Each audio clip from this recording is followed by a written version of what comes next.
the DM Mm-hmm. today, 6:34 a.m. Mm-hmm. Idea for a show. Oh, the idea for a show. Yes, yes, yes. I actually love that. I meant to get back to you and I didn't. You're right. You're also unmuted, by the way. The Battleface Ah, podcast is You're really. Well, we're both unmuted.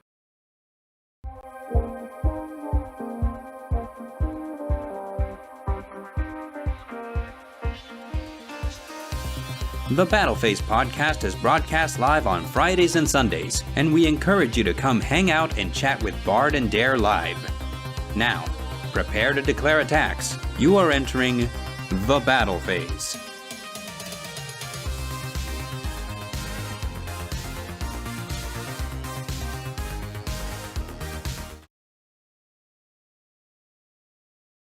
hello, everyone. You have entered the battle phase. It is I, your favorite bard, the Midnight Bard.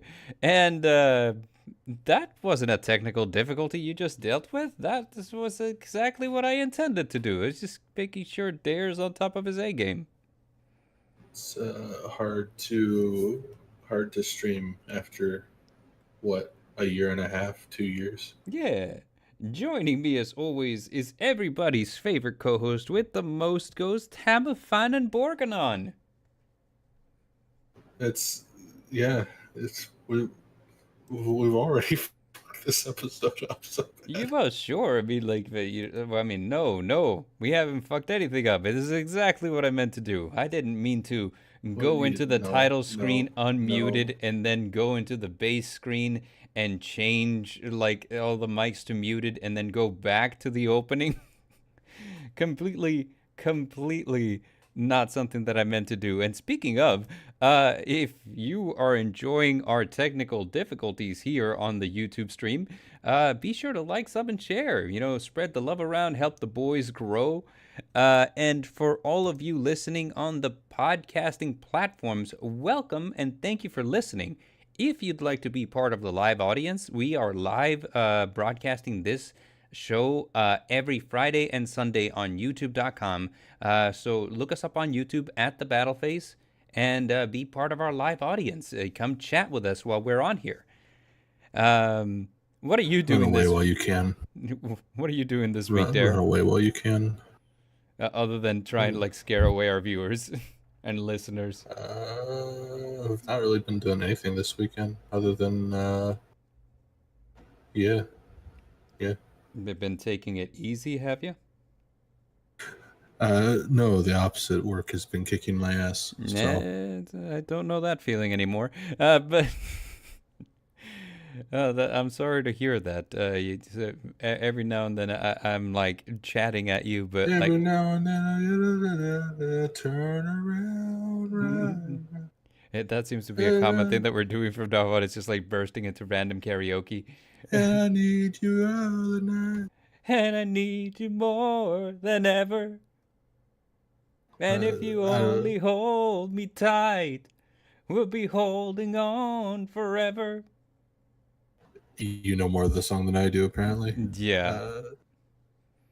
There was back when I was in high school, there was this football player and his best friend, who would break out into this song just in the middle of class. But, you know, like they're the popular football player, so nobody really gave them crap about it, right? So, yeah, they would just disrupt class with this all the time. And he, in particular, was kind of moody. It was kind of awkward sometimes because, you know, like if somebody told him, like, hey, you know, we're trying to learn, will you stop that? That's just BS. Yeah, he took it like super personally. It was weird. But that being said, so sorry to hear that work has been kicking your ass. I mean, like, I relate, I understand. And you know who else would understand? The main character from Zom 100, Akira Tendo, who, you know, after 3 years at his soul-crushing job at the bulb-busting factory, he, you know, like, is subject to a zombie apocalypse. And as such, you know, he starts living his best life at the end of time, or at the end of times. And so, like, that's actually a good segue into what I've been watching this week, which is Psalm 100. Bucket List of the Dead, the anime, is now airing on Crunchyroll and Netflix simultaneously, it kind of seems, which is cool. The dub's kind of struggling to keep along, and I feel like that has a lot to do with the fact that, the writer's strike, the SAG after strike, all that, a lot of people aren't working on anything. So I can't believe that we're still in the middle of that. I kind of thought that they would have arrived at some kind of compromise by now, but I suppose not. But that being said, it's a fun anime, fun show. There's a review for it here on the channel, a review for the manga, which I read before I knew the show was even coming out. And speaking of that, keep your eyes open for a bonus episode of the Battle Phase podcast this week. I've A bonus episode with guest Wilo. With guest Wilo, that's right. Basically, I have a lot of time on my hands lately, and I kind of figured that I'd start, just doing extra episodes wherever I could. And this is kind of one episode that happened organically because Wilo and myself presently are in between jobs. And I feel like that just kind of like give us the perfect opportunity to talk about like Zom 100, where the guy, like, the whole premise is the guy hates his job and then a zombie apocalypse happens and it's the best thing that ever happened to him. But Wilo and myself have historically had some really terrible jobs. He and I have actually worked almost like 7 jobs together since we were in high school. There's that time you guys were working at Chippendales. Yeah, exactly. There was a time we were working at Chippendales. One time we were lumberjacks. One time we worked at Tomboy Outback. The usual.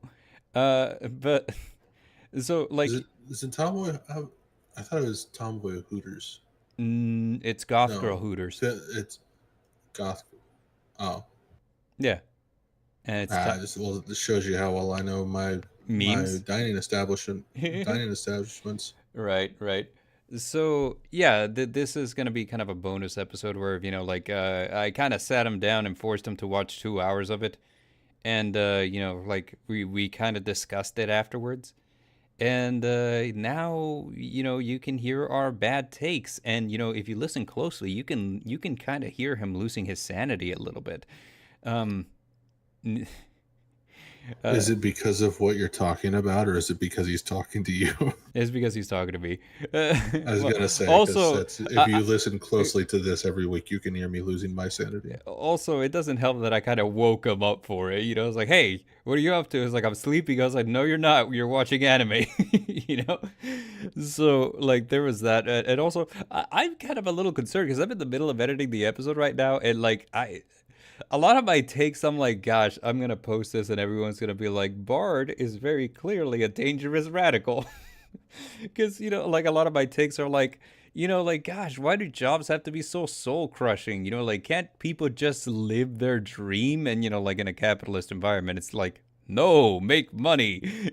So I'm kind of like a very hippie minded person in this particular episode. It's going to be wild. I'm going to have to edit it so that I don't sound so crazy. But you know what else is crazy, Dare? Come on, I set you up for it. You fucking cut out is what you did. I said, you know what's crazy? What else is crazy, Dare?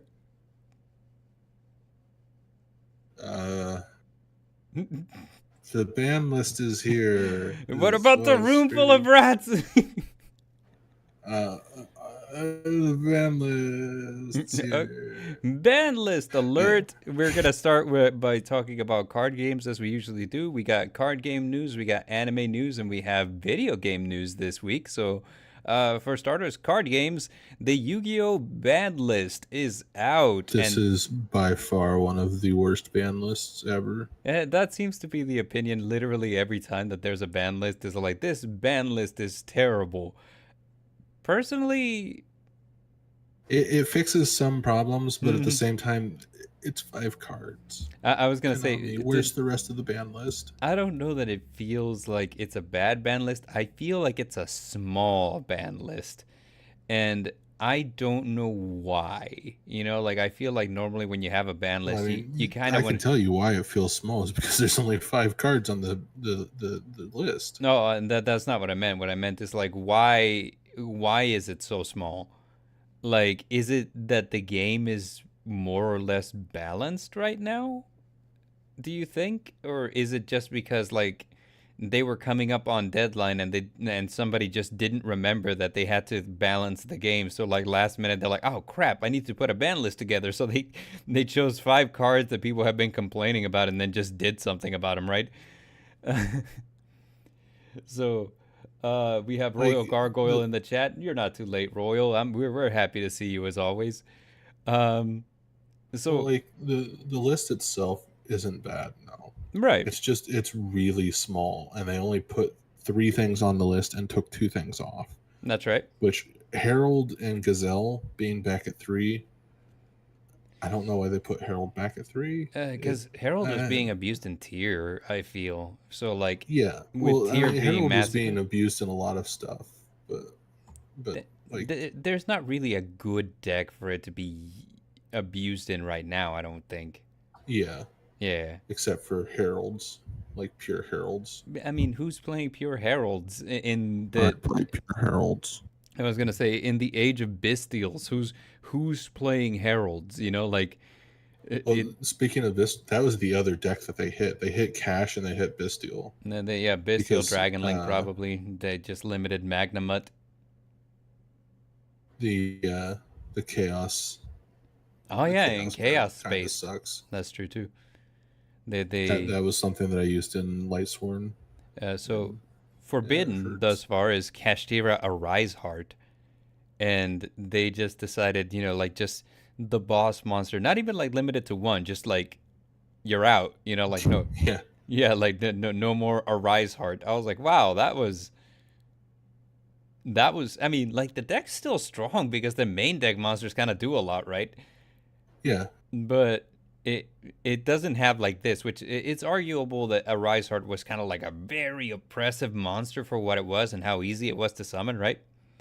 yeah.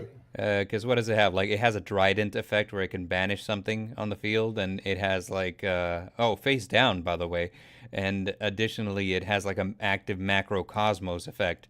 So Which that in itself is triggers the other effects because don't the other cash monsters trigger if something's banished? yep, or if any of them are targeted, I think, or if any of them attack.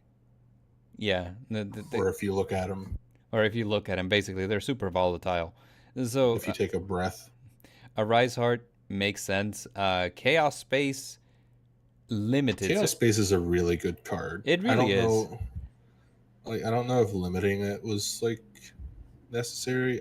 Like I told you before we started, I haven't really played in like a month and a half, so Mm. I don't know what the current format is. But yeah, it's definitely like a bestial hit because I'm pretty sure they play light and dark. You notice that these are Joker's Bad Day says Excelsior, my guys. Hello. Uh, Here's something that I have to say about uh, the ban list thus far. Just looking at the Forbidden and the Limited, they hit decks that have been topping recently. So Cash and Bestial Dragon Link is what's been hit thus far. Just off of those three, because Bestial Magnamut, that's in Bestial Dragon Link. Chaos Space, that's in Dragon Link. It's in other decks too, sure, but like usually that's where it's a problem, right?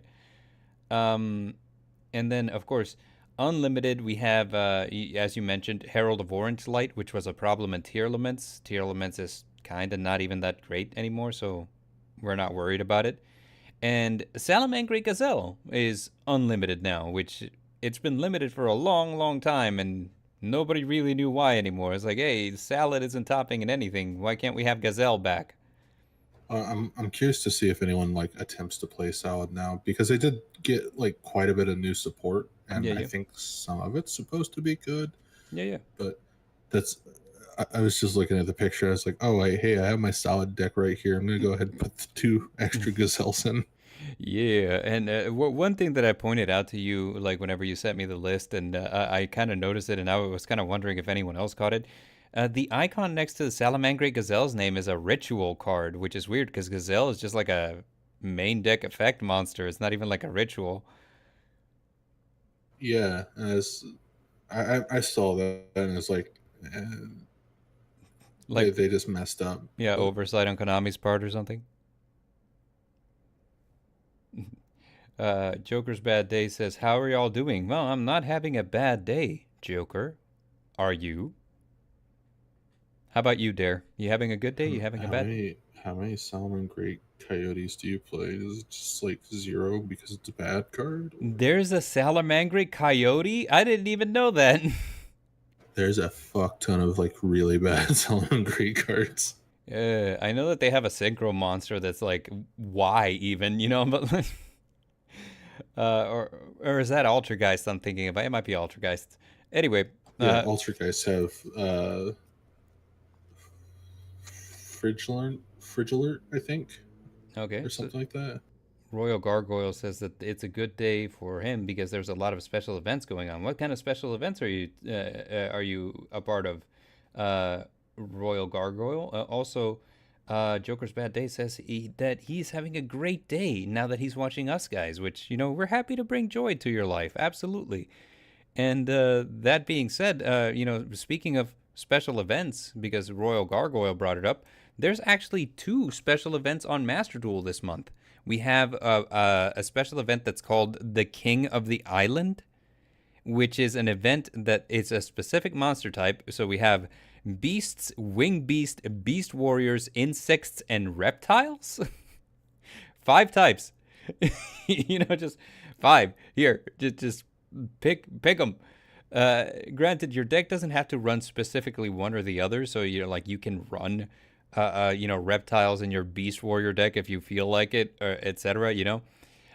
They did kind of, like immediately when I saw Beast Warrior, Wing Beast, and Beast, there my mind immediately went to Tri Brigade, right? I'm like, yeah, I'm gonna play Tri Brigade, except that they made the choice to ban Tri Brigade Nerval and Tri Brigade Revolt. So, like, you're gonna have to fill up your deck to fill up your graveyard in really awkward ways, and then afterwards you don't have the payoff of Revolt on your opponent's turn. Melfi's easy. Yeah, Melfi's is super easy. Yeah, um, Melfi's with fucking what's the big dude? The like 3K dude that says summon if Alpha. opponents. Yeah, Yeah, Melfi's with like 3 alpha. yeah. Melfi's So with good. 3 alpha is actually something I didn't think about. Uh, I've been playing Scareclaw because like Are they Scareclaw. beasts? They are, yes. Scareclaw, Oh, with two exceptions. Like if you run the Scareclaw Reichheart, or Scareclaw Reichheart is a warrior, and so is Visa Starfrost. So you can't run those two. And then another staple in the Scareclaw deck is usually like Parallel Exceed, and you can't run that. However, all of the Scareclaw monsters are searchable via Rescue Cat, so there's that. So like I have a small Tri Brigade package in there, like just in the off chance I draw the Fractal, like I can normal summon the Fractal, make a Sharag, whatever. But Scareclaw is basically what I've been doing because like all you really need to do is get like 2 or 3 of them on the field and make the big guy, and then everything else is technically like Bagooskad. So it's kind of a fun thing. Um, Something that I've seen a lot on here is Fire Kings. I've seen a lot of Fire Kings. I've seen a yeah, lot because of they're beast warriors, aren't yeah, they? yeah, Beast warrior. and Garunix is a wing beast, so like they're there. And what's the other one? Like the Fire Fist is another one. Like I ran up against a Tiger King earlier. I was like, huh. So, okay, kind of a fun thing. The other event. Here's one thing that I should mention. Okay, so firstly, the loner decks, right? Fire Kings, Bee Trooper, and Ogdoadic. So, I hear the B Troopers doing fine, but like Ogdo Attic, everyone's like, but why though? B Trooper was like supposed to be a good deck, and then people realized that it's only good on Master Duel because of Max C. Oh, speaking of Max C, did you notice that Insect is a type that we can play in this event? Yeah, yeah. Like both times I got Max C, I got lucky that I had my crossout designator, so I was like, nope. You're not doing any of that. You could play Paleos in this event too. Oh, really? Interesting. Yeah, because they're all trap cards. But when they hit the field, are they insects though? No, they're Aqua. I wonder. They're level 2 Aquas. I wonder. So you could use them to do nothing because I think all the extra decks are Aquas. Yeah, I was gonna say. I wonder Other if than Konami Melfix, thought of I this. don't know of any level 2 or rank 2s that can use Aquas that are in that like the typing. Oh, who knows? Because I believe Melfi's require Earth or Beast. I don't remember. Yeah. The other event is coming out in 3 days, and it's a Fusion Xyz event. The loaner decks for which are Lunalight, Lyrilusk, and Performapal. All Arc 5 archetypes. Yeah, all Arc 5 Or archetypes. Arc V archetypes. Yeah, it was. You got some pendulum stuff going on in there. It's pretty great. All of them are. Well, no, I guess Lyrilusk isn't. Lyrilusk isn't, no. The other two are. The other two are, yeah. You got your Lunalight Tigers and Lunalight, which are pendulums, and I think like also like a canary or Lunalight something. Wolf. Yeah. And in Performapal, well, you have a bunch of Performapals that are, like Literally pendulum. 90% of the archetype. Supposedly, they gave you access to like a Lyrilusk OTK in the structure deck, in the loaner deck. So I mean, however you feel about is that. a FTK OTK deck. Right. So however you feel about you just that. gotta like hack the game to put what's his face in Neptune. No, I don't even know what I would play in Why this. haven't we gotten Neptune back? Because Neptune's it does not that great. What are you talking Neptune's about? It not that copies great. something in the graveyard. That is an insane effect. Give us back Starving Venom. No. And give us back Neptune. Absolutely not. Just no. That's like asking for like things that aren't broken That's yet. exactly asking. Like Mystic Mind. Dude, I got so much hate on that Team APS post. Yeah, I saw. Like you responded to Team APS was like, yeah, Mystic Mind can come back, and everyone was like, why do you hate fun? There's a couple people who like, they were like, yeah, I could see it, and they're just so much of, you fucking hate people? Do you hate fun? Yeah, why do you hate fun? The one dude was just like, yes, I do, as a matter of fact. Oh, that's insane. But basically, that's where we are right now. There was, I don't know what I'm gonna play in the Fusion Exceed event. I'm probably gonna play Mystic Mind Turbo. I mean, I guess I could play Exosister. I get really weird whenever they're like, oh, it's Fusion and Exceed, and I'm like, I don't know what fulfills those things, like what what archetype does both? Lunalight doesn't XCs. I mean, I guess if you do Lunalight like Time Star, Time Thief, yeah. Lunalight Time Thief does both, but Lunalight itself doesn't. Right. So it's just kind of a really weird thing, but Lyrilusk doesn't want to do it, but I mean, you can, and it's funny. Yeah. Yeah. So that's kind of a funny thing. I don't know. I feel weird about that event, but here we are. Next up, we have some new support for different archetypes. Ice Barrier. Ice Barriers had a structure deck that came out a couple of years back. You remember the ice barrier structure deck? And everybody was like, why this one in particular? Ice barriers are weird.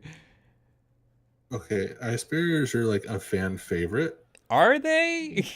but because of the synchros, Yes, no okay. one played actual ice barriers. I It was was gonna say Trishula and Bryonic, and Trishula, then Brianna, and I sometimes think the Gungnir was dog one. banned for a while, wasn't it? I don't remember. I think Gungnir was the other one that like people played with a little bit, but Fun fact, did you know that all of the Ice Barrier extra deck monsters are named after legendary weapons? Trishula, Gungnir, and the other one, whose name escapes me, Bryonic. Brionic, are all weapons of legend in mythology. The two, like arguably the two most broken ones, you can't remember one of them. Yeah, I can't remember one of them. Brother Gamma says Ice Barrier. Yeah, Ice Barrier. You know, I think the funny. Gamma's the one that plays ice barriers. He wouldn't We surprise me. found the one ice barrier fan. Hey, here's the thing. Look, the thing about what's it called? The ice barriers is that I talk a lot of smack about them, but there was this one guy at locals back when the structure deck came out that did like Ice Jade, Ice Barrier, a Crestron like synchro pile, and it was kicking my ass consistently. Okay, so I like mean, it's one of those things that they have good cards, just the archetype itself isn't that good. yeah. Oh, he says with pacifist, why do you hate fun too? You and Dare just hate fun. But god damn it, Well, Pat. see, there's a difference between hating fun and having fun while doing it, and hating fun and hating it while doing it. And that's the difference between me and Gamma. Gamma enjoys playing this game. I just hate it. No, of course. But okay, so the thing about it is, like, say what you want to say about like Ice Barrier. This new support Say isn't, what you wanna say, and let the words come fall out. out. Honestly, Honestly, I I wanna wanna see see you you be be brave. brave. I love that song. But so I had to because you said say what you want to say like 3 times. oh, did I? But the thing about ice barriers though is that this support is good. Like the synchro alone is like, what is this? Because like, okay, look, let me read to you what this thing does, and you tell me like how this thing isn't like at all broken. Well, if I could put it somewhere where it's not. There we go. So it says. Once per chain, if your opponent special summons a monster, you can special summon one Ice Barrier monster from your hand, deck, extra deck, or graveyard, and then you can change one opponent's attack position monster to defense position.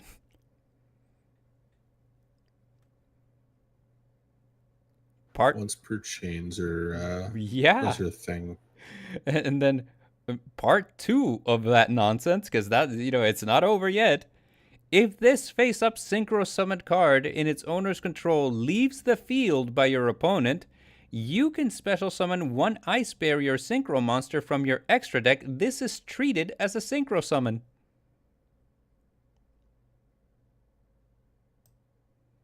How do you like them apples there? How do you feel about it? It's good. It's not the greatest thing. The fact that it's once per chain and not Once per turn. It is once per chain. Firstly, so it'll flood your field, and then secondly, if it leaves the field, it'll pull a Trishula, a Gungnir, or a Brionic from your extra deck, and it counts as a synchro summon. I want to see people do the old hand loop with this. I want to see Trishula get back. The other ones, have effects also. Like we have this guy whose name is Gorgeous, the Swordsman of the Ice Barrier. Boo. No one likes him. If you control an Ice Barrier monster, special summon it from your hand in defense position. A pretty standard effect these days. If this card is normal or special summoned, you can special summon one level 5 or lower Ice Barrier monster from your hand or graveyard. I think their tuners kind of fulfill that requirement. And if they have a level 3 tuner, this is a level 6 monster. So here we go. If you control another Ice Barrier monster, your opponent cannot activate effects of monsters in the graveyard. So that one turns off the graveyard. It's pretty sweet. So like just those two alone already, like like Ice Barrier has some tricks that they can do, and I'm surprised, but this is really good support. And I think one of the funniest things that I ever heard was MBT, who whenever he was discussing Ice Barriers previously, where he said something akin to like it was like in one of his Twitter thread videos where he asked like what card usually shows up in a deck that isn't its own, and the ice barrier, Trish. yeah, exactly, Trishula, the ice barrier monster showed up. Everybody was like, yeah, you never see them played in ice barrier, and he says, technically, lore wise, that makes sense because the whole idea is that the ice barrier tribe is trying to keep the dragons from showing up. So kind of a funny thing. But Ice Barrier isn't the only one getting love. We also have Infernoids. I don't know anything about Infernoids. Can you talk to this? Because, like, I have.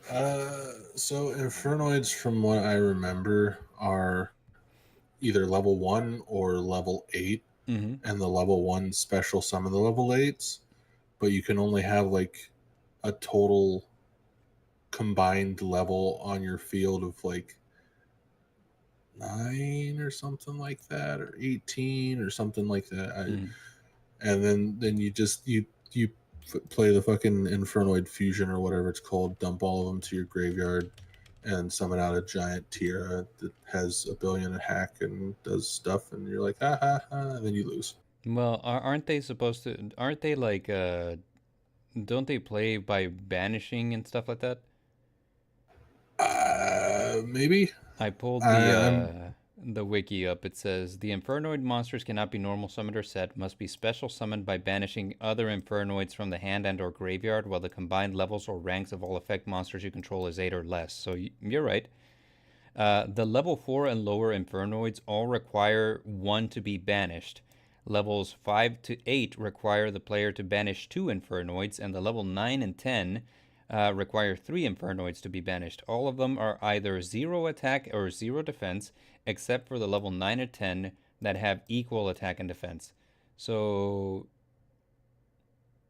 yeah, it kind of looks. I remember that I went up against this deck once or twice, and I got so confused as to what the end goal was because they seem. the end goal is to summon the big fusion monster and have it summoned with like, I think 4 or 5 materials. Mhm.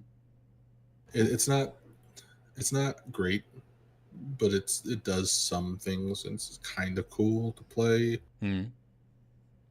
You're not gonna win like a lot of games with it, especially against like current meta. Hmm.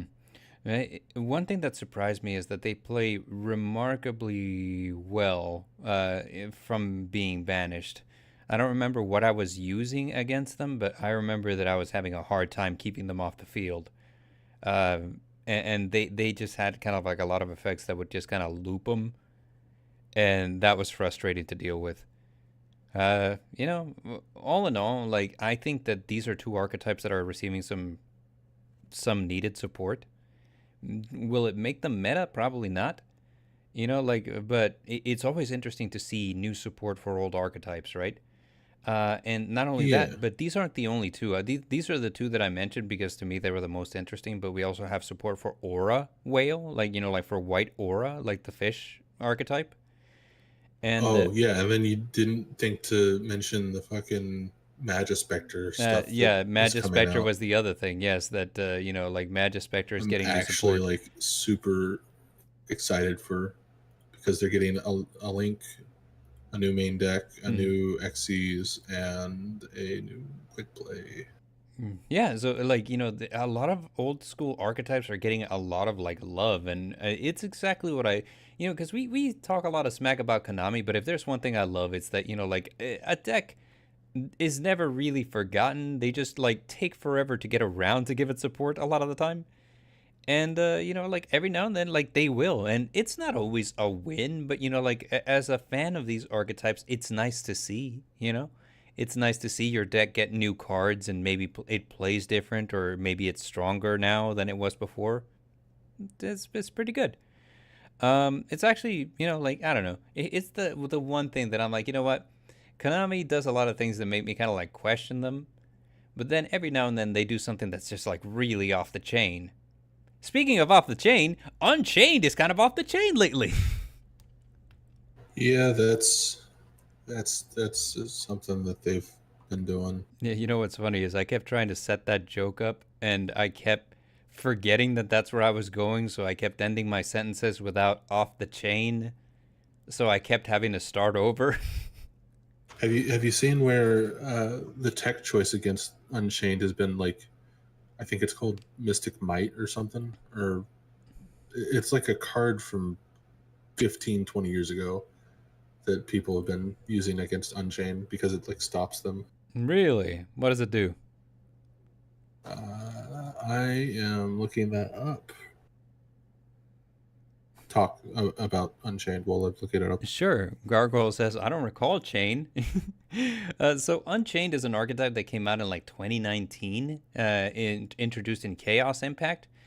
And ever since it came out, it was always kind of like, is it strong? I mean, kinda. You know, like it was always like a decent rogue option. It wasn't ever gonna win like any events or anything like that, and a lot of the times it almost felt like it needed a secondary engine to work. Like it wasn't just something Okay. that was gonna win on its own.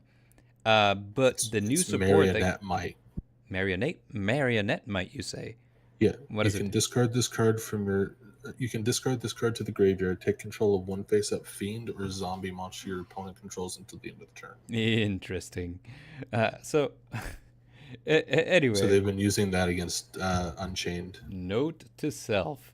But that being said, they got new support in Duelist Nexus. They got like what was it, like 2 new main deck monsters and 1 extra deck monster, and it just made them really I good. think they got like 2. They got like 4 cards, I want to say. But that being said, so like there has been 2 recent Yu-Gi-Oh events, the Team YCS in Sao Paulo, Brazil, and the team and the not team, but the regular YCS in Vancouver, Canada. And both of these events saw a champion take home the title using Unchained. And that was for Sao Paulo, Brazil, Pac piloted Unchained to victory. And in Vancouver, Canada, it was Jesse Cotton. Yeah, they got 3 cards. They got Unchained Soul, Lord of Yama, Unchained Soul of Sharvara, Unchained Soul of Shimaya. Shimona. But anyway, so like this is really cool because again, you know, like with Infernos, like with Ice Barrier, this is just like one of those things where like your deck has potential, and if it gets the right support, it can just take off, right? So Well, I mean, all decks had that at one point. If you remember when Mystic Mine was first put into the game, oh Lord, again with the Mystic Man. it's fair and balanced, and it No, helps it really the is not. people play. It- It's power to the people. I'm sure. But so the cool thing about this is, you know, like 2 champions taking home titles with Unchained at YCS events. That's cool. And suddenly, like all the player base seems kind of like, you know, like yeah, that's the deck to beat, right? And up until like the ban list came out today, I was like, yeah, I bet you that Kashtira still beats them. You know, it's just like nobody wants to play Kashtira anymore because, you know, like we've been playing it for so long at this point, everybody's just kind of bored with it. And then the ban list drops, and I was like, yeah, a Rice Heart band. And I was like, oh, okay, no, never mind. Unchained is fine. Unchained is the deck to beat. What's Unchained even do? It just blows up its own cards to blow up your cards, right? That's just stupid. That's not good. Or it blows up its own cards to extend. So, you know, just kind of like a really fun effect. Don't look into that. Suddenly, things like Dark Hole serve like a twofold purpose, you know, because it's like I can like activate Dark Hole to blow up my monsters and your monsters, but my monsters float. So there we go. It's kind of cool.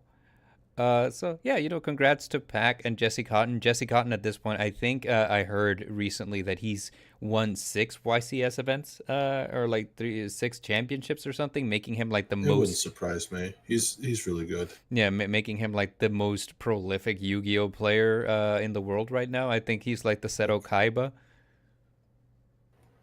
Yeah, he's like when you talk about like pro Yu-Gi-Oh, he's one of the names that always comes up. Yeah, yeah. You know, the man's got game. What can I say? And speaking of games, the Nintendo Direct. I don't watch anything about Nintendo. Yeah, so like, you know, basically the Nintendo Direct happened like on the 14th, which was yesterday. Yeah, 45-minute and they video. announced stuff. Yeah, they announced stuff. It was a 45-minute video where they announced a whole bunch of stuff, both, you know, remasters, remakes, and new AAA titles. They announced like what do you call it? New release dates for things that we've been waiting on. So kind of cool, you know. Like I mentioned a couple of things here that were I figured would be like really awesome to talk about. Like for example, the Tomb Raider Examplo. Tomb Raider 1 through 3 remake. Examplo. So the first 3 Tomb Raider titles are going to be re-released on the Nintendo Switch, remastered for the Nintendo Switch. So you know, like if you're a fan of Lara Croft, if you and here's something that I thought was fun is that they give you the option like, how do you want to play your Tomb Raider titles? Do you want to play them with like classic pixels, or would you rather, you know, like have a more updated UI? I thought that was funny. It's like, do you want to play with like classic block Laura? I'm trying to figure out what card Gama's talking about. He says, it's so flawless that sounded like every time Dare said that card name Bard would have to say anyway on loop. I think he's talking about Mystic Mine. Mystic Mine. Yeah. Like every time that you bring up Mystic Mine, I'm like, anyway. So that's kind of cool. I don't know if you're a fan of Contra, Dare, but Contra. yeah, That's my favorite card. that's your favorite Konami game. Yeah. So That's the original like Konami code was in that. yeah. So they announced a new Contra title for the Switch, so that's kind of cool. And finally, we have a release date for the Prince of Persia, the Lost Crown, which I don't know if this is the one that was delayed or not. I wrote it as that on the slide. I don't think so, because that was weird. Because a couple of months back when we talked about it, the big issue was that they went back to square one, right? So this feels really soon for them to be like, yeah, we're back to square one. Hey, guess what? We're done now. It's probably like okay, so I can tell you it's probably most likely like the Sonic movie when they were like, this is what Sonic looks like. Have fun with this new like sleep paralysis demon. Right. And everyone like had an outcry and they're like, haha, just kidding. It's actually this. Right. They probably had this working and like on schedule, but they just were like, oh well, we're going back to square one to like drum up some kind of like Attention? interest. Yeah. Yeah. Interest into it. So now it has a release date set for January 18th of next year. And one thing that kind of came up, and this is not something that I ever expected to see, a Spy Family game. But from the trailer, it has very little to do with being a spy. It follows, you basically play as Anya trying to complete a school assignment, which is to write a journal about your life. Yeah, that's gonna be a $60 game right there. Yeah, it's exciting. Like I don't. Yeah, it is it. Was it always a game that would lend itself? Was Spy Family a franchise that would lend itself well to a game? Me personally, If you like looked at it in a certain way, maybe, but maybe. not in this way. Yeah, No. not in this way. So this is weird. It almost feels kind of like a Pokemon Snap type of thing. You know, it's not. It's very To different. me, it's screaming like the old PS2 Family Guy game. Or something. Yeah, yeah. So kind of a It fun even kind of looks like that. So, like, this is only one of the couple of things that caught my attention. There are some AAA titles sprinkled in there. You know, you have a new Mario versus Donkey Kong. You have a new Princess Peach game. You know, like F-Zero, the original F-Zero got released in the most wacky way that you can imagine. Have you know of F-Zero, right? The racing game? Yeah, Yeah. I love that game. So F-Zero is a racing game where you're basically racing like a futuristic hovercraft, right? And this one is called F-Zero 99 because it's classic graphics, from like the game 30 years ago. And the hilarious thing is like now it's like, hey, whenever you play F-Zero 99, you and 98 other players are on the same track. And, and it's basically a battle royale for who gets to come in first. And like you can So you mean it's a race? the track is so full of other vehicles that it's like you can only get hit so many times before you're out.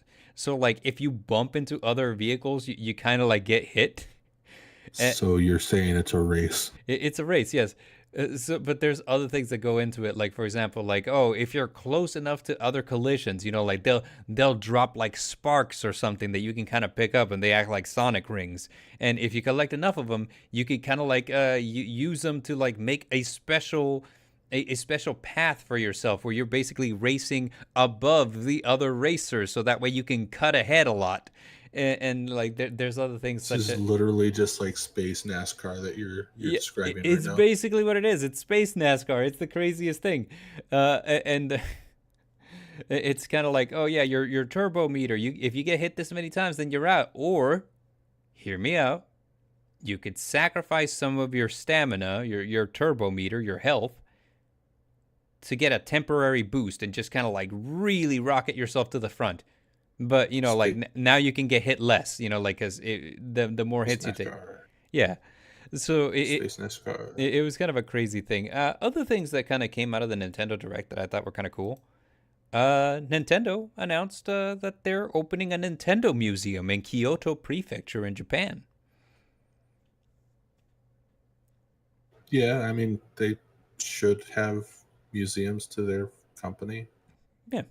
Like they've been around since what, the 80s, 90s. They've been around for a significant amount longer than that because before they got into video games, The Mario part. We don't care about the before the video games part. We care about the video games part. I'm pretty sure there will be like a display on what they did before the video game part.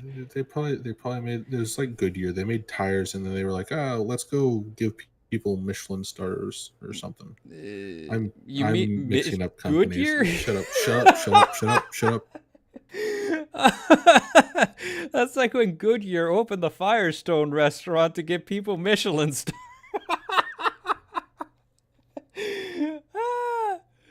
Oh my god. Speaking of spin-offs, League spin-offs, the RPG. Wait. Back. Oh my god. Speaking We're of not- whatever this, we're not this done next yet. slide is. So, okay, wait. One Piece is real. So, Thank you for watching. Also, The please museum- remember to like, comment, and share.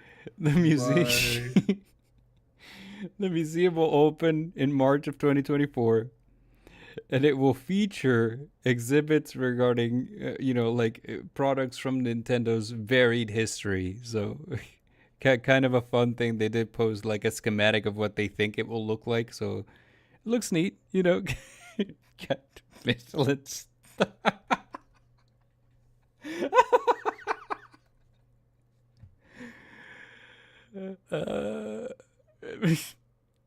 Gargoyle in the chat says, "Me going to the Nintendo Museum with my Sonic shirt." Yeah, that'll. It's funny because Sonic was a Sega product, Yeah, which is Sony, not Nintendo. Speaking of spin-offs, Yeah, League spin-off, Riot RPG. Forge. I fucking hate this. Okay. I'm pulling it in. You're not doing a good job. No, I know. You're struggling worse than I am. I'm sorry, that was just funny. Okay, so Riot Forge is doing some League of Legends spinoffs. It's great. Why does it have to be that you're a Yordle though? Like out of all, I get it. Yordles are like a prominent race in the League of Legends universe, but they're so like uninteresting. You could have picked like the people from uh what's it called, the like port city. Is it Blackreach? No, it's not Blackreach. I don't remember what it's called. Bilgewater?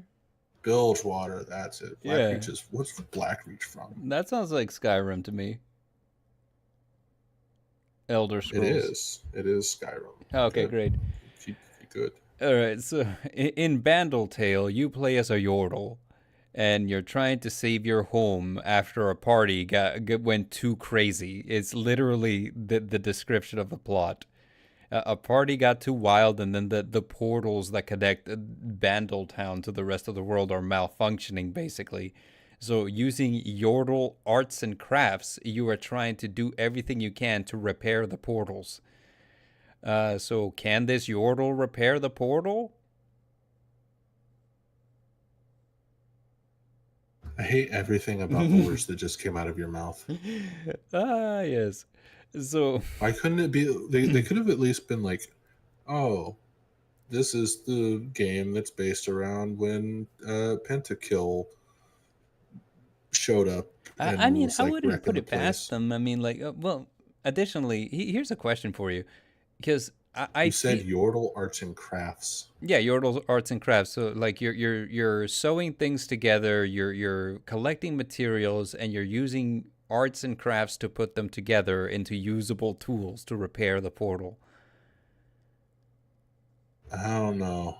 I don't know about this one, Bart. It gave me weird Legend of Zelda, like classic Legend of Zelda vibes, you know, except or maybe not Legend of Zelda, maybe that's wrong. Like I don't want to say Earthbound either because I still feel like that's wrong, but it's like it's in that vein, you know. It's like one of those things where it's like it's really cute. It's pixel art kind of. Uh, so you know you're trying to save Bandle Town, and one thing that I was gonna ask is you mentioned Bilgewater. I think they already had a spinoff in Bilgewater. Wasn't that what the Cursed Prince was about? It was like an RPG.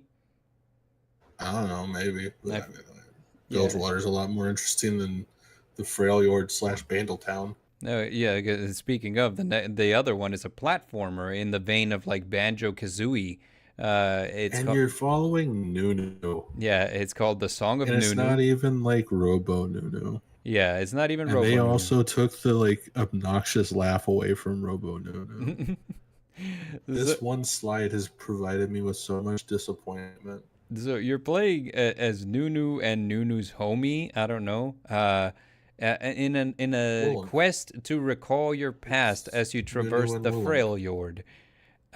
Nunu and who? His name is Willem. Oh, I didn't know that. It's like William, but it's Willem. I see. But one thing that should be mentioned is that what's his name? Braum? Braun? Yeah, Yeah. Braum.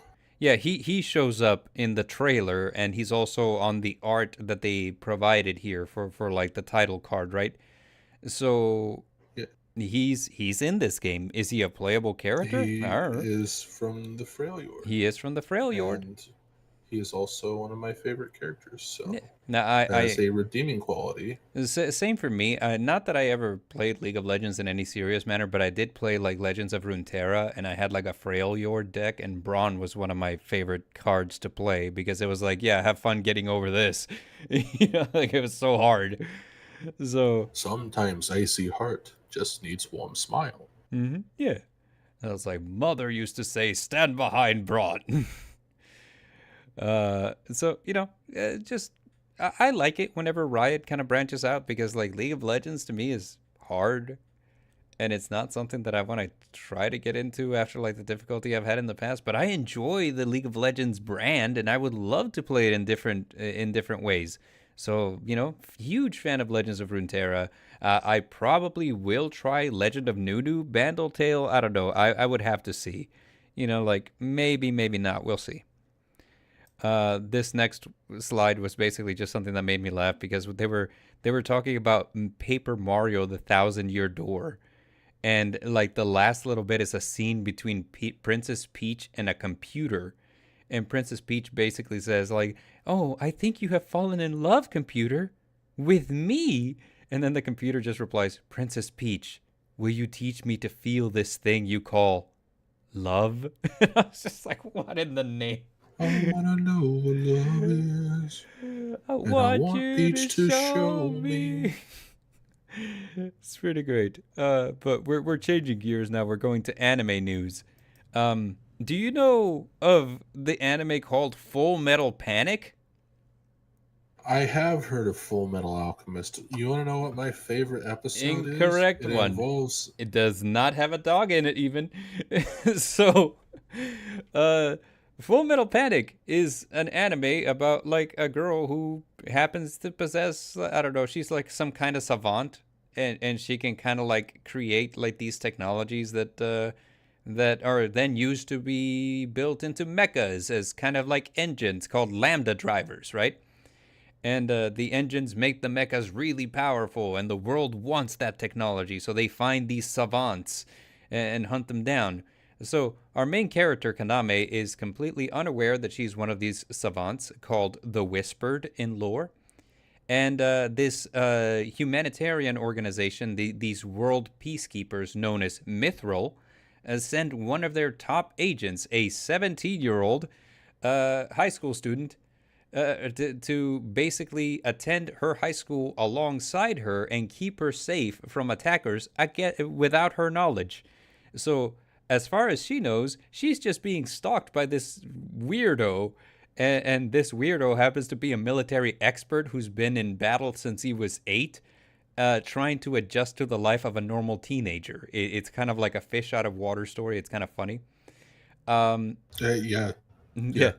So the voice actress and the voice actor for this for these dynamic duo for Kaname Chidori is Lucy Christian, whom you may also know as Nami from One Piece, and the other one is Chris Patton, who I don't know his filmography, so but Lady Nami's not shy.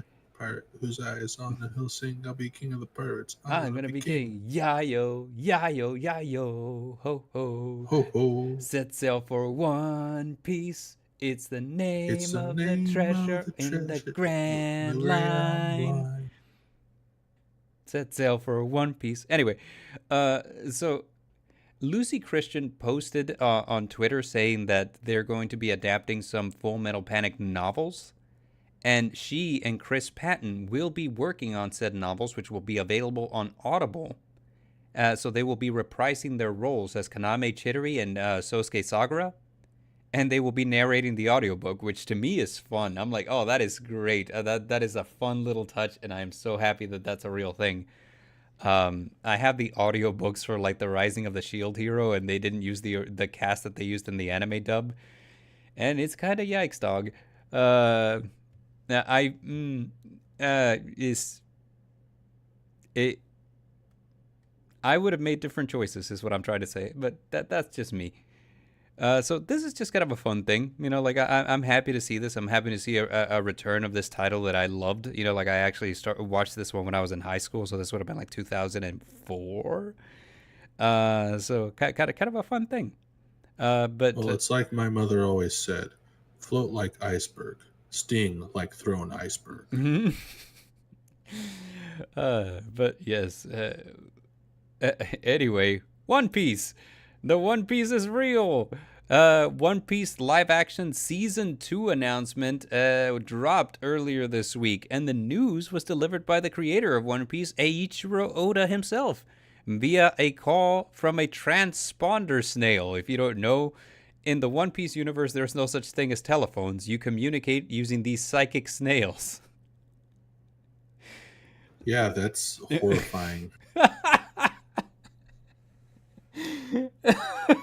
Just like looking at this snail, like, oh wow, that's horrifying. That's nightmare fuel. Up next, we're going to talk about some other things that aren't So horrifying. like basically, it's a nice little thing, like Eiichiro Oda thanks the viewers. He says like, "Hey, I'm happy to see the continuing adventures of Iñaki Godoy, who plays Luffy, and the rest of the live-action Straw Hats." And like we wonder what kind of adventures they'll get to next.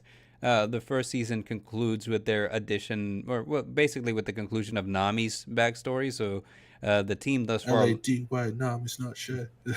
so No, I won't do it again. So thus far we have Luffy, Zoro, Nami, Usopp, and Sanji, which means that next season should start with their acquisition of a certain doctor. And yes, this announcement. Phil? This announcement ends with Eiichiro Oda doing a quick sketch of everybody's favorite reindeer physician, Tony Chopper. So, looking forward to it. There's a lot of hype ever since Mother's Basement dropped his review of live action One Piece, where people are kind of people are requesting that Chopper not be CGI, that instead they use a Muppet. I don't know, dude. I don't know how I feel about that. I would say Vern Schroeder, but I think he passed away like a long time ago now. Mm-hmm. I don't know who Vern Schroeder is. He was Mini-Me. Oh, right. Yes, he passed away a long. Yeah, What does that have passed to do away with a in Muppet? 2018. He could have been Chopper. I mean, you don't need like somebody inside of the costume. You could just like make a but Vern Muppet. Schroeder was he was a classic. That's true. But I don't know. He was 2'8". It remains to be seen what the casting will be, but I'm excited for it. Chopper is a character in One Piece. 2'8", Bard. He was less than half my height. Yeah, that is significantly less than half your height. You're a tall guy. Yeah. But I guess to kind of like wind down, we do have like one last piece of gaming news, and that's that Unity, the popular game engine, is doing something that's kind of baffling. So they recently came out with an announcement saying, where basically they were saying, "Hey, developers, you better have my money," which. This basically translates to, hey, before we used to have a flat fee for you using our engine to like make video games. Now, starting in 2024, we're going to start charging you a per install fee. So like, if you reach certain thresholds, you're going to owe us money for every install. And this isn't just like, hey, somebody installed the game. It's also kind of like somebody installed the game, got mad, uninstalled it, and then reinstalled it. We're going to charge you again, So this is rough because there is a lot of games that use the Unity engine. Two off of the top of my head that I play is Yu-Gi-Oh! Master Duel and Pokemon Go. So like this hits free to play games specifically hard because like they make their money kind of on the back end, usually through like cosmetic upgrades, etc. Well, I don't think it I've not read into it. I don't think it actually hits like the people who play the game as much as it hits the company who absolutely controls it, because it's whoever it's installing Unity to create video games, not to like play them. No, 100%. You're right. It's not hitting the pockets of the person playing the game. It's hitting the company. And this is still kind of like a weird thing because like imagine that you're renting an apartment and then your landlord says, "Hey, we were just charging you rent, but now for every month that you stay here, we're also charging you an extra fee just because you're still here." Like it feels kind of dumb. And additionally, this is just me kind of like regurgitating things that I've seen like said about it, about Unity as a company, as a thing. As I was doing research for this, but there's like a lot of comments everywhere on Reddit, on YouTube, on threads, etc., that Unity has kind of a history of doing stuff like this just to kind of piss off its developers. So I don't know what the idea was here, but like, the thing is, so free to play games are going to suffer because they don't usually make a lot. And now if they're being charged a per install every other month or whatever, that's going to start hurting their bottom line. You could see a lot of games start to close. I suspect that companies like Konami, who, used Unity to make Master Duel, are probably not going to take this lying down.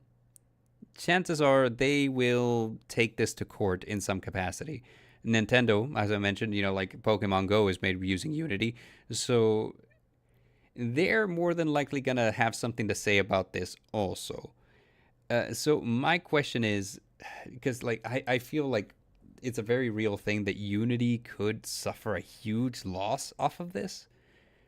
And the players could see some of their games just kind of disappear if this isn't addressed before the new fees are set to go at the start of next year. You know? Yeah. Yeah. So It's very, I'm going to take this gun and shoot myself in the foot on Unity's behalf. Mm-hmm. So it's not smart. I don't remember if it was this or if it was a different thing, but I was watching a video recently where they were talking about the CEO was like the same CEO that was over Battlefield, and he was wanting to make it to where like mid game you could pay to have your gun automatically be reloaded. And it was just like, that's stupid. That is so stupid. But it means that you're in charge of this because this is also stupid. Oh, that is the dumbest thing I've ever heard in my life. What? Hey, Yeah, pay us a little extra money. He got fired for stuff like that because he was just like trying to be the greediest person alive. Yeah, and that's kind of what this sounds like too. Like, hey, we're just being greedy at this point. Like, because honestly, like, why? Look, I'd be able to forgive it if it's like kind of like, hey, going forward, we're gonna adopt a new model, but like that's going forward. But that's not what they're doing. They're saying like, hey, retroactively, if you've used our engine to make your game, this applies to you.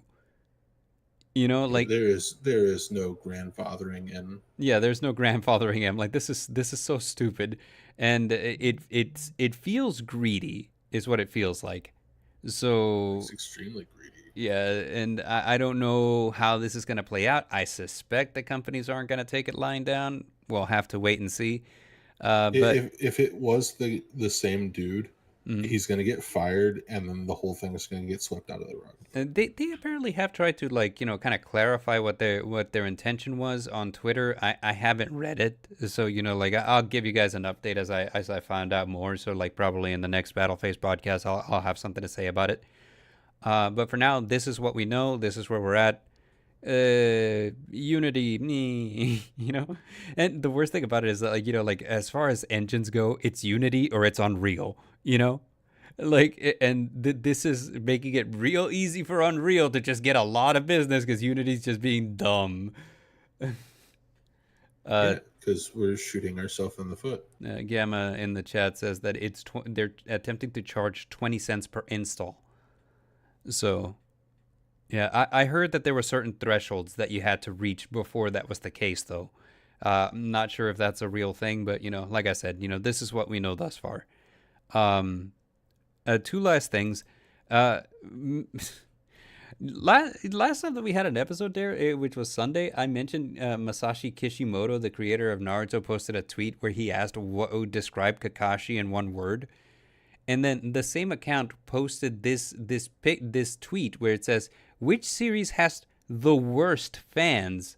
And it's just like Naruto, One Piece, My Hero Academia, Bleach, Dragon Ball, Jujutsu Kaisen, Attack on Titan, and or fucking SpongeBob. And then fucking SpongeBob. And I'm asking myself, I'm like, dude, is Masashi Kishimoto okay? He's just trying to start shit. And I clicked on the account because I was like, is this the real guy?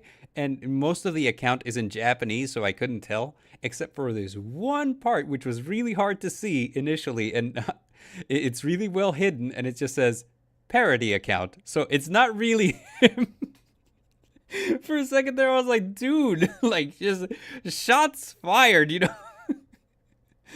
But in no seriousness, it's MH, My Hero Academia. You know what's funny is that apparently is a very common feeling that it's the My Hero crowd. because they are like the most gatekeepy crowd there is, and they believe that their game is like a god, their show's like a godsend. It's like, no, it's okay. Yeah, it's pretty good, Get but off your high horse. yeah, but yeah, really get off your high horse. It's kind of like what I've seen is I've seen on TikTok, like there's guys who go to conventions and they ask these questions of cosplayers and stuff, and like I mind you, this is very easy to edit to give the false context. So like it's possible that he was asking this question and he was getting just a bunch of different replies, but he just hates My Hero, so he only showed the people who said that My Hero had the worst fandom, right? But Well, I yeah. mean, if you look at the other shows, like arguably the best fandom would be like Bleach or uh, it's not Naruto No. because Naruto is toxic. Dragon Ball Z is toxic. My Hero is toxic. Maybe SpongeBob. I mean, SpongeBob's a lot of the kids like that, and kids are toxic. One Piece is maybe okay. No one likes Boruto, so that doesn't even you can't have a worst fan if you don't have any fans. And then just My Hero is probably like the worst of the worst. So the way I see it is, like I would say that like probably Naruto and Boruto, not the worst fans because like they too will usually acknowledge. Boruto doesn't have fans. Well, So firstly, Boruto doesn't have fans, yeah. But secondly, like the Naruto fans will usually acknowledge that the show jumps the shark pretty early on, and then it just kind of keeps trying to like top that. One Piece fans is difficult to say that they have the worst fandom. They're usually very welcoming, but here's the thing: you can't make eye contact with us, One Piece fans, because if you make eye contact with us, that is you giving nonverbal consent for us to tell you about One Piece lore. So, which is toxic. Bleach, kind of the same as Naruto. They all kind of agree, like, wow, did you notice that Tide Kubo really just told us the same story in like the Weko Mundo arc that he did in like in the Soul Society arc? It's the same story. Just different characters. And then we have like what do you call it? Jujutsu Kaisen, fairly new. I've never met a Jujutsu Kaisen fan who was awkward or weird. I've never met a Jujutsu Kaisen fan. I've met a few, and they're usually pretty cool people, like not bad. Attack on Titan gets weird because sometimes they'll try to defend like the war crimes committed by the main character, and it's kind of like, dog, listen, I know you stuck. I mean, war crimes are fine. I'm like, you stuck with the homeboy for 4 seasons. I understand it's kind of hard to like to kind of like pull out of this sunk cost fallacy, but you gotta acknowledge that the boy kind of like went a little dark there. You can't really justify, you can't really stand with him. It's just... And of course, SpongeBob fans. I mean, like the memes, the SpongeBob memes. So. Yeah. I'm just like, My Hero by default just has the worst fans, right? And I'm saying this as a person who likes My Hero Academia. Well, see, it's fine. There's nothing wrong with the show. No, the show is great. I didn't care for the show, but like the people who actually like enjoy the show to where they call themselves a fan of it are usually the ones that will just like, if you mention any other anime, they'll fucking go on a tangent on how My Hero Academia is better because Deku has this power and he's able to do this, and they're all balanced, where in this anime they're not balanced. And it's like, shut up. No one cares. I do have to say this. One thing I forgot to mention is Dragon Ball Z. The one thing I don't like about Dragon Ball Z fans is that it always devolves to like... Dragon Ball Z is always Goku's the strongest. Can you beat Goku? Show. Every single time you're like, oh dude, did you see like the new episode of One Piece? Luffy just fucking decimated a pacifista, and then he's all like, but can he beat Goku though? I'm like, they're not even in the same universe. Will you let it drop? The problem with that is that the way they wrote Dragon Ball Z is that Goku is always going to be the strongest, and if he's not, he's going to train to become the strongest and then become the strongest. And when you get like people who are like, but what if he fights Superman? Yeah, it's it's so infuriating because it's like, who fucking cares? They're not in the same universe. They wouldn't fight in the first place because they're both good guys. Yeah, yeah. Well, I mean, And Goku Goku would just like Goku would fight dominate because he enjoys Superman. fighting, but that's false. But that being said, so like I gotta point out that Royal Gargoyle in the chat says something hilarious because he points out like, but Bard, you speak of lore all the time. Yes, yes, that's true. As we all know, your favorite Bard is a lore whore, and if there's any lore to be spoken of, I will tell of it if I know of it. But also he says, Attack on Titan fans be like, they Aaron Yeager is my baby meow meow meow, my brother in Christ. Your baby meow meow committed war crimes. It's wonderful. But But like, what are war crimes? Come on, I mean, like seriously. genocide.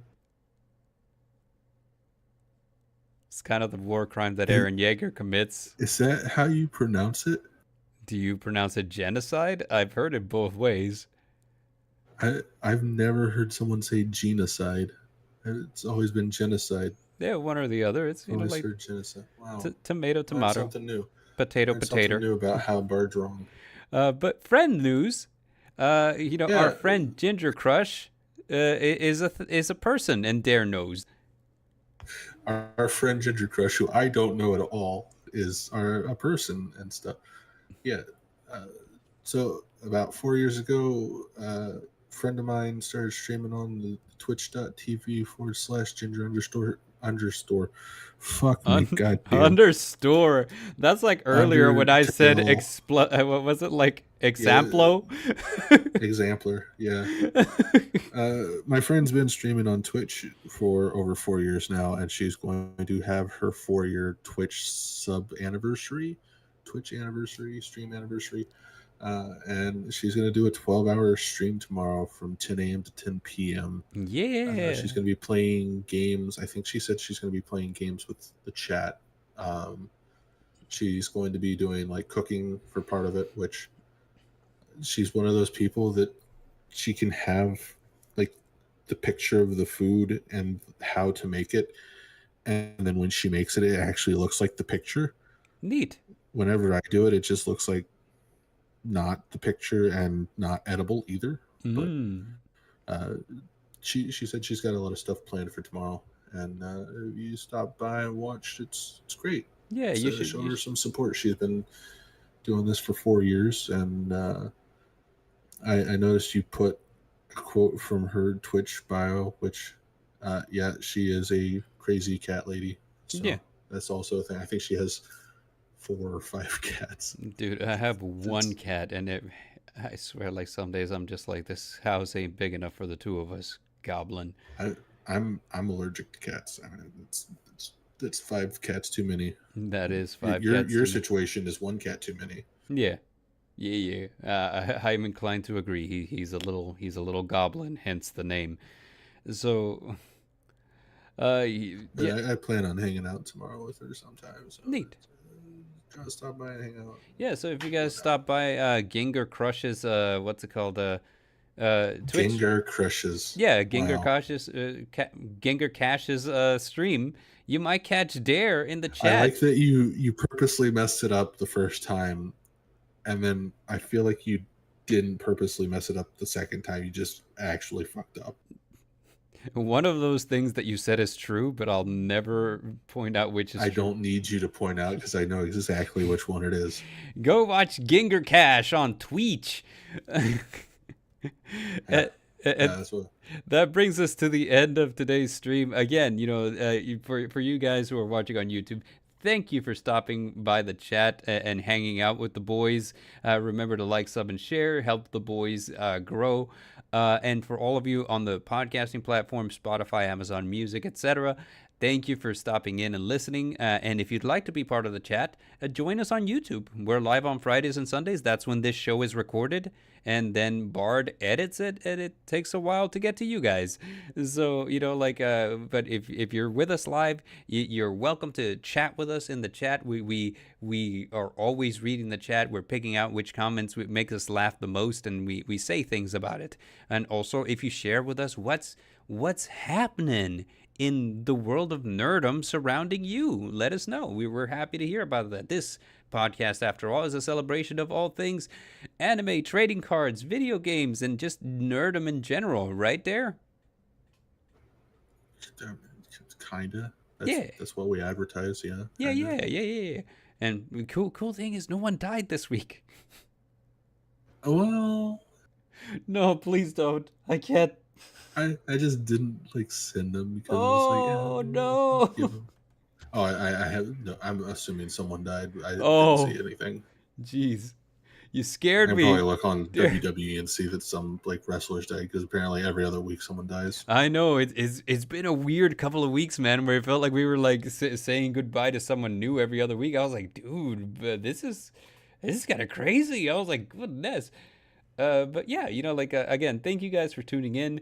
Thank you for chilling with the boys. We'll be back on Sunday with an episode. This Sunday we're actually gonna stream a little later than normal, right there, because I got a birthday party to go to, but it's gonna be a regular hangout stream like it was last time. So Yeah, it's complete. I completely remember that's what we were doing. yeah, it's gonna be a hangout stream. Yeah. Just like me, Dare, and you guys in the chat. We're just gonna be chilling, talking about all the cool stuff that's been happening in our spheres of interest. And so we'll see you then. Until next time, I have been the Midnight Bard. I have been Brom. And adios! Stand behind Brom.